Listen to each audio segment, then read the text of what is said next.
Before Ford sold a single car, before Chevrolet even existed as a name, there was Oldsmobile. Founded August 21, 1897 in Lansing, Michigan. The first high-volume, mass-produced, low-priced American motor vehicle. The first automobile assembly line. The first chrome plating. The first mass-market automatic transmission. Over 35 million cars across more than a century. America's oldest continuously operating automaker. And the legend still pays. In April 2026, the single biggest sale at Barrett-Jackson's Palm Beach auction was a 1969 Oldsmobile 442, fuel-injected 455, Pro Touring build, hammered at $159,500. The top car of the entire sale. So who finally beat Oldsmobile? Nobody. Not Toyota, not Honda, not a bankruptcy judge. Oldsmobile was ended by its own parent company, General Motors, the empire it helped found, as a line item. A rational, defensible, spreadsheet-clean cost cut. The oldest name in American cars didn't lose a war. It was handed a memo. This is the rise and fall of Oldsmobile, the brand that spent its final years apologizing for its own name. The strange thing about the Oldsmobile story is how early the pattern was set, because the first person to lose control of Oldsmobile was Olds. Ransom Eli Olds was an engineer's engineer, tinkering with horseless carriages in Lansing, Michigan, at a time when the automobile was still a curiosity, a loud, unreliable toy for rich men who could afford to have it break down. On August 21, 1897, he incorporated the Olds Motor Vehicle Company to build them anyway. And Olds had a heretical idea for his era. Don't build the automobile as a luxury. Build it small, build it cheap, build it by the thousand, and sell it to the people watching from the sidewalk. But ideas need money, and money has opinions. In 1899, a copper and lumber magnate named Samuel L. Smith bought the company, renamed it Olds Motor Works, moved it from Lansing to Detroit, and installed himself as president. The visionary who founded the company was now, effectively, an employee in it. Hold on to that arrangement. The engineer builds the car, the financier steers the company. Oldsmobile would live inside that sentence for 100 years, and it would eventually die inside it too. Then came the disaster that accidentally made the brand. On March 9, 1901, fire tore through the Oldsmobile complex, consuming nearly everything but the foundry. Ransom Olds lost his blueprints, all of them, the story goes, except one, the little curved dash runabout. One single vehicle was rescued from the flames. A company with grand plans woke up the next morning with exactly one thing left to build. So it built that. And the constraint became history. The curved dash sold for $650, roughly $17,000 in today's money, at a moment when most automobiles cost multiples of that. And 425 of them rolled out that same year on the first automobile assembly line. The first high-volume, mass-produced, low-priced car in America. Read that again. Years before Henry Ford's Model T, the affordable American car already existed.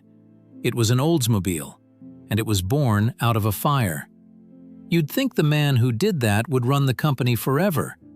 Instead, Ransom Olds split with his board over the future direction of the company and walked out in 1904 to start over, founding the Rio Motor Car Company from his own initials because his actual name now belonged to someone else.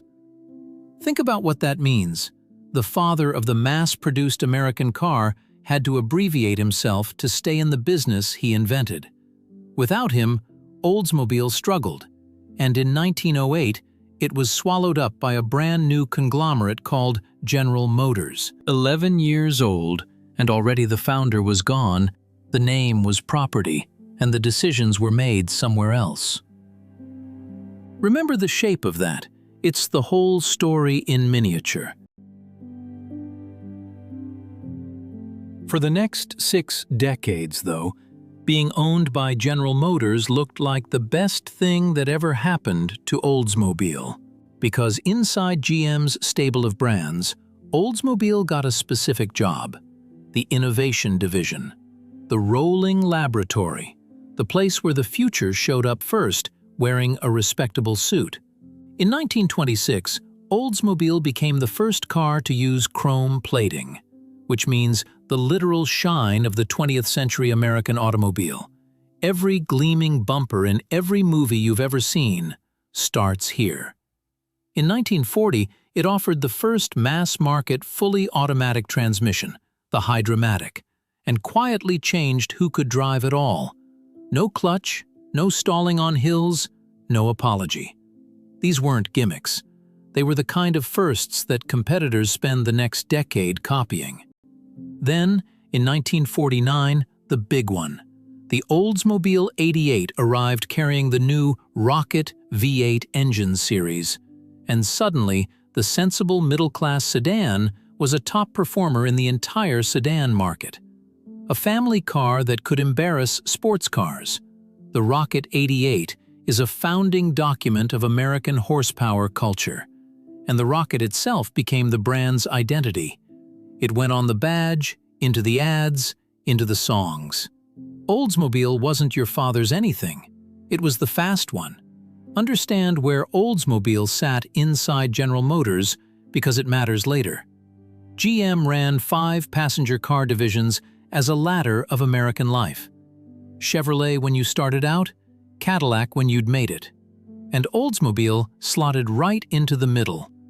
The doctor's car, the engineer's car, the car you bought the year you got promoted. Respectable, but with a rocket on the hood. That position, distinct, aspirational, mechanically its own, was the asset. Not the factories, not the dealer count, the meaning. Everything that follows is the story of GM spending it. The golden era had a face, and it belonged, one last time, the pattern inverting, to an engineer. John Belts, chief engineer turned executive, was one of the prime movers behind the radical front-wheel drive Toronado and the 442 muscle car project. And in 1969, at just 43, he was promoted to run the whole division. Under Belts, Oldsmobile was building some of the most confident machines in America. The very cars collectors now pay 6 figures for at auction. For a brief window, the man steering the brand was the man who understood, in his hands, what made it worth steering. In May 1972, Belts died of cancer. He was 46 years old. The brand's last unambiguous creative high point died with him, and the people who would steer Oldsmobile from here on were not, by and large, the people who built things. They were the people who counted them. Here's the cruelest part.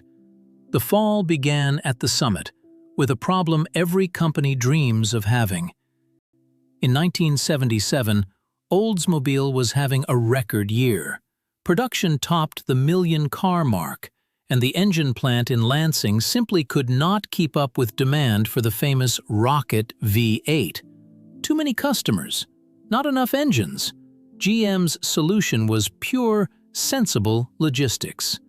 Quietly substitute Chevrolet's V8 into some Oldsmobiles and keep the line moving.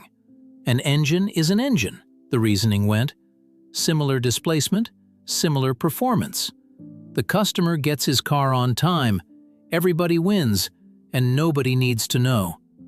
Except the customer had bought an Oldsmobile, often specifically for that Rocket engine, the thing 3 decades of advertising had told him made an Olds an Olds. He'd paid the Oldsmobile premium over a Chevrolet for it. And once the engine switch news broke, more Delta 88 owners discovered Chevy V8s under their hoods too. Around half the Delta 88s produced that year had been assembled with small block Chevy V8s. Half. The press gave the scandal a name that did more damage than any recall notice ever could: the Chevymobile. The lawyers arrived and the numbers got very specific. GM's first offer: about 75,000 Chevymobile owners across 44 states would get $200 each in cash. It wasn't enough, and the litigation ground on for years. In 1981, a federal court ordered GM to pay $7.7 million for switching engines in Oldsmobile cars without telling buyers. A 6-member jury awarding $550 apiece to 14,000 owners, part of a total settlement bill of $8.2 million, plus another $3.4 million settled out of court for $12,500 more. Trivial money for General Motors, a rounding error. But the verdict wasn't really about money. A court of law had now certified on the public record that the word Oldsmobile no longer guaranteed what was under the hood. GM had argued, in effect, that its engines were interchangeable corporate parts. The jury agreed that was exactly the problem. And before that wound could close, GM cut the next one. Again, for reasons that looked airtight in a meeting. Facing new federal fuel economy mandates, GM needed a diesel, fast and cheap. So in 1978, it introduced a naturally aspirated diesel V8 based on Oldsmobile's successful gasoline 350 architecture, specifically to save on development costs. A sound cost engineering call on paper. On the road, it became one of the greatest automotive blunders in the history of the car. An engine so notorious that, as one retrospective put it, even GM fans admitted they were junk. And whose badge was on the valve covers when they failed? Oldsmobile's. The division that had given America the rocket now had its name welded to the most infamous engine of the decade. Notice the shape of both disasters. Nobody was greedy in a movie villain way. A capacity crunch got a supply chain fix. A fuel mandate got a budget solution. Each decision defensible on a spreadsheet, and each one answered, a little more loudly, a question no one in the boardroom thought to ask. If the engine is a Chevy and the diesel is junk, what exactly is an Oldsmobile? The 1980s would answer, less and less. Because the Chevymobile wasn't a scandal to GM. It was a preview of policy. Through the 1980s, GM platform shared and badge engineered across all 5 divisions.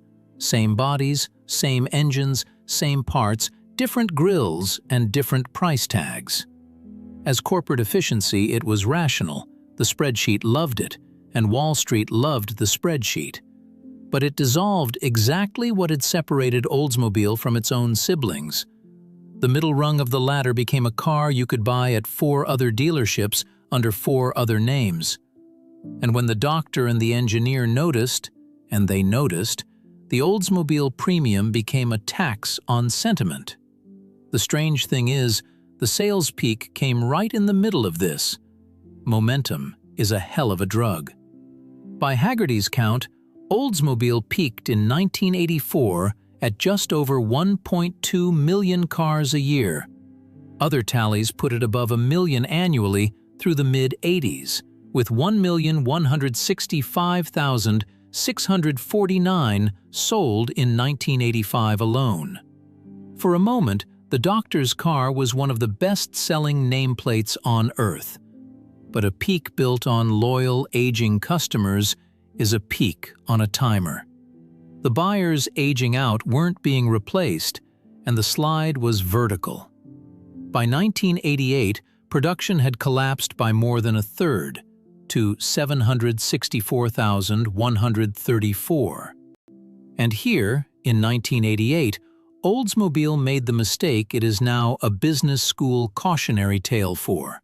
In a desperate effort to curb plummeting sales, GM launched a campaign for what it called a new generation of cars built around one line: "This is not your father's Oldsmobile." The commercials paired aging celebrities with their adult children, William Shatner and his daughter, Ringo Starr and his daughter, beaming beside cars that were supposedly nothing like the cars that had built the company. Sit with what that slogan actually says, because the failure isn't subtle. To the young buyer it says, "This brand has a problem, and even we know it." Hardly a reason to visit the showroom. And to the loyal buyer, the literal father, the man who'd bought a new Cutlass every few years for 30 years, it says, "You are the problem. You are the embarrassment we're advertising our way out of." The campaign isolated the older buyers Oldsmobile already had, while failing to attract the younger ones it wanted. And it is now cited as one of the most infamous marketing failures in American advertising history. The ads were asking, out loud, on national television, the same question the Chevymobile lawsuits had asked: "What is an Oldsmobile?" And the honest answer, "Not what it used to be," is not a slogan. It's a confession. The last true believer arrived in 1992. John Rock, a self-described cowboy, took over as chief executive of the division, and by January 1993, he was executing a full youth strategy under that same doomed banner. "This is not your father's Oldsmobile," resurrected for one more campaign. And his weapon was genuinely good. The all-new 1995 Aurora, a sleek, serious luxury sedan, the best argument Oldsmobile had made for itself in years. But look closely at what Rock did with it. He suggested renaming the entire brand Aurora, erasing the 98-year-old name outright. And when that didn't fly, he just left the Oldsmobile name off the car. The grille of the division's own flagship carried no Oldsmobile badge at all. A 98-year-old company hiding its own name on its best product.